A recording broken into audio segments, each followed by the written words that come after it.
What is the first thing you do in the morning when you get up? Of course, past washing your face, brushing your teeth, and getting your morning cup of coffee. What do you do to build yourself up?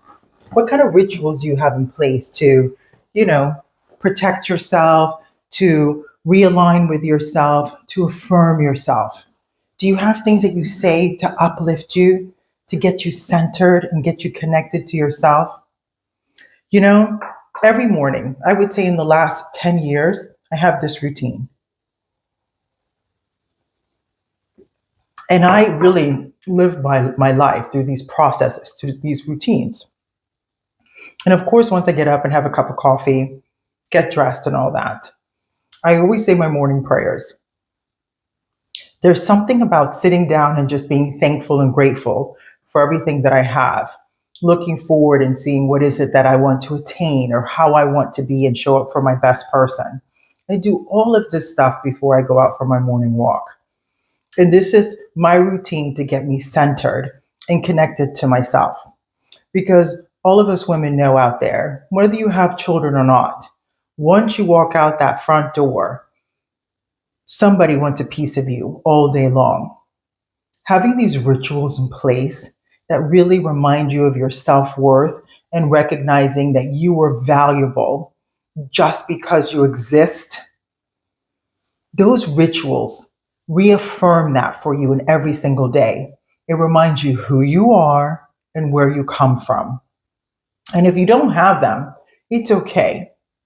But why don't you try a little experiment and see if doing something like this, building that connection with you and yourself, because when you recognize that you are valuable just because you exist, by doing these kind of little rituals, you're compounding the effect of the outside to the inside as you cultivate that relationship with yourself and it becomes solid. And I got to tell you, I've experienced a lot of hardship in my life. And the one that really rattled my cage the most was after I buried my late husband and I was 38. And even though I had the coin and the house and the cars and everything else in my life, it really rattled me to my cage. I mean, the center of my person was completely off kilter. I lost my foundation. I was struggling. And when I reintroduced that to myself, it just reminded me that it doesn't matter what I go through. There's always a solution. I have a great network of friends. I have great colleagues. I don't have great colleagues because I'm retired now and I had my own practice. So it was really just me. But I love my clients and I love my friends and I love my family. And outside of that, the most important person in my life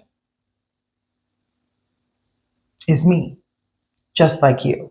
And not from a narcissistic way and not from a, like overly character of myself. It's being truly, authentically connected to myself because that allows me to drop the mask, allows me to recognize that life is messy and it's okay to be messy. It prevents me from trying to be perfect outside and having this kind of facade that everything's good and my life is perfect and I don't struggle and I just everything's great. Because we all know the richest of the richest and the poorest of the poorest, they all have shit going on in their life every single day. Or there's a cycle of something that happens in your life. So instead of negating that, I cultivate that practice within myself to let me know, girl, I got you.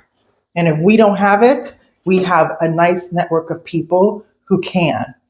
First and foremost, that foundation, your self worth, connecting you to you, reminding you who you come from, begins with recognizing and understanding in every cell, every facet of your being that you are valuable just because you exist.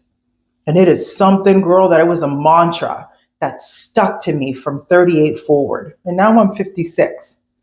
That got me through one of the darkest moments in my life. So, what ritual do you use every morning?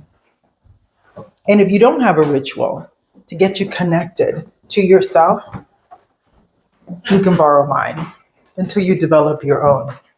But the morning prayers, lighting the incense, being grateful, being thankful for my amazing life, the health of my children, my husband, everything begins and ends with that connection with myself.